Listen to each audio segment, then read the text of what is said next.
Hello, my name is Jacob Behringer. This is My Family as a Culture. First off, I'd like to introduce myself. I'm a 33-year-old male, and I was born and raised in America. I was raised Christian, and here's a little bit about my family. My parents got divorced when I was 10. They both loved me and my two brothers very much. My mother is Victoria, and she's worked healthcare her entire life. She just retired not that long ago. My father is Rick, and he was always a hunter, fisher, very hard worker growing up, and I have a lot to thank those two for in my life. Let's see. Currently, my mother is a central care provider and nucleus to the family. No doubt about that. My oldest brother, which we'll get to him later, still living with her. So there's certainly no way you could say that she's not. It's a very, very important role. She also lives next door to my grandmother, her mom, and my uncle, her brother, who she also helps out very regularly. And then about 5 miles down the road is another uncle, her other brother, who she also helps out regularly as well. So she gets a lot of the information and distributes it out throughout our family. So she's a big nucleus in that regard. My father retired with my stepmother, Heidi, and they moved up north to the Manistee National Forest area, and they enjoy life now, just living retired in the woods with nothing but squirrels and birds to bug them. But he's always been the patriarch of our family. He's always been very level-headed, very accomplished, and can handle pretty much anything. If I ever have any real big issues, I can call him and he'll help sort it out.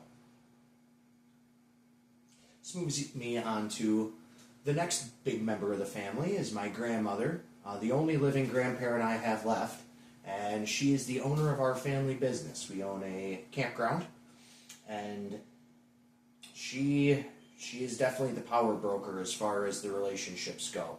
She handles all the business. She owns a lot of land that my mom, my brother, and my uncles all live on.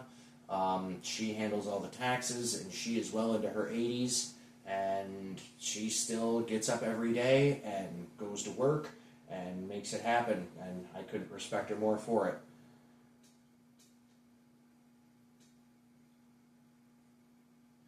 This leads me to my two brothers. This is my eldest brother, Luke, and my middle brother, Mike.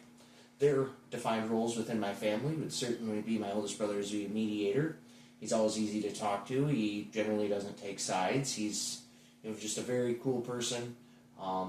He does suffer from mental illness, so he sticks close to home, but he's very high functioning, and he's always a good person to chat with, and somebody who can get stuff off your chest, and he's got good advice. And then my middle brother, Mike, he is a very, very stereotypical middle child, probably starved for attention a little bit, but he is absolutely the clown and the black sheep or scapegoat of the family. He has a joke for every situation. Anytime there's something uncomfortable or something that he doesn't have to do or doesn't want to do, he's always got a joke to get himself out of it and a way to laugh around and then disappear. So, good at that. And then this brings me to myself, which I didn't like this personal descriptor, but it seemed to fit the bill. As a hero, I own my own home, I own my own vehicle, I have a good job. Neither of my brothers can really say that, and a lot of my friend group too and peers, I seem to be doing quite well. I handle my responsibilities. I normally organize family functions. When we do our Christmas parties, we do them here at my house.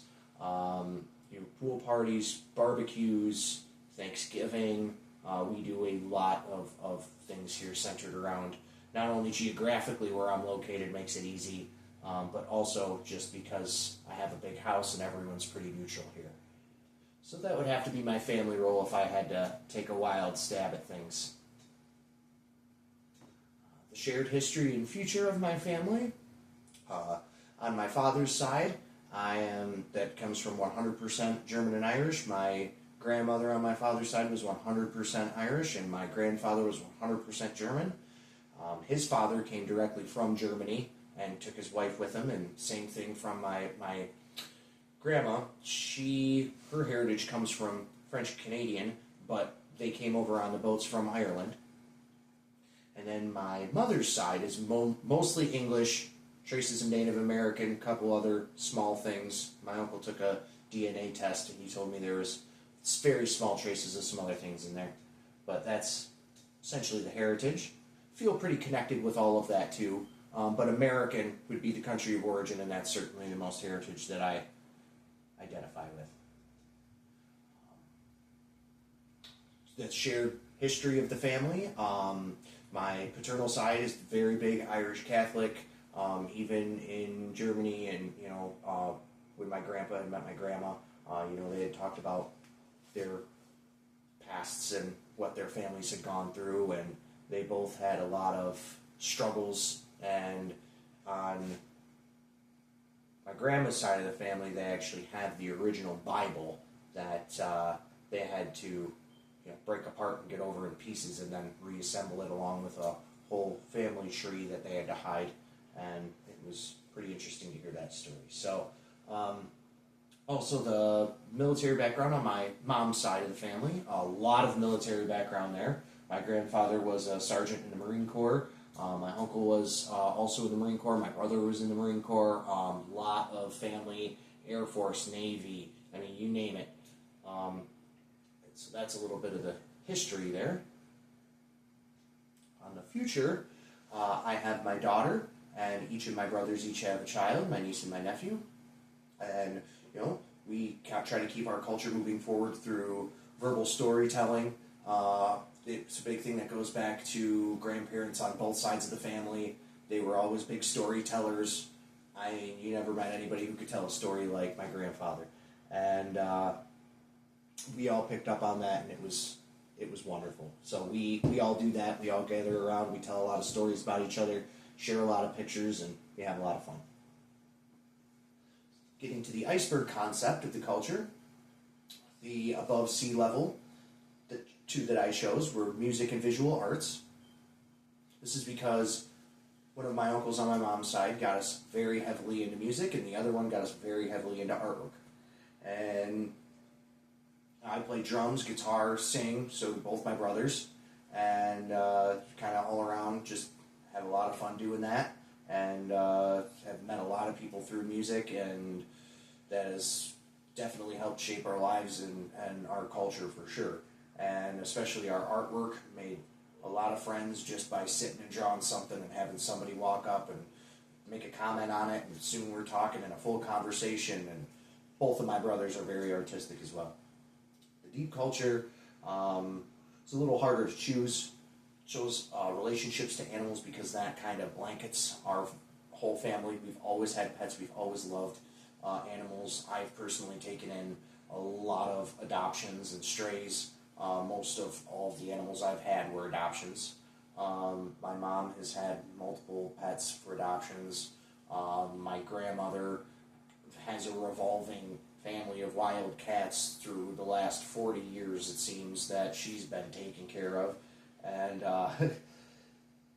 so our relationship to animals was a pretty blanket statement there. Courtesy also, we were raised to be very, very courteous, always use our manners, please, thank you.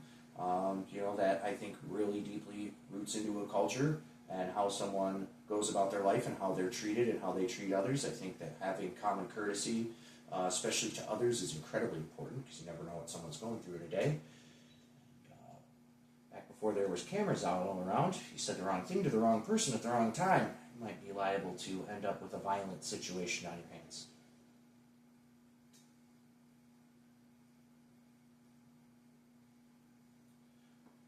And that brings me to the end of my talk. Thank you.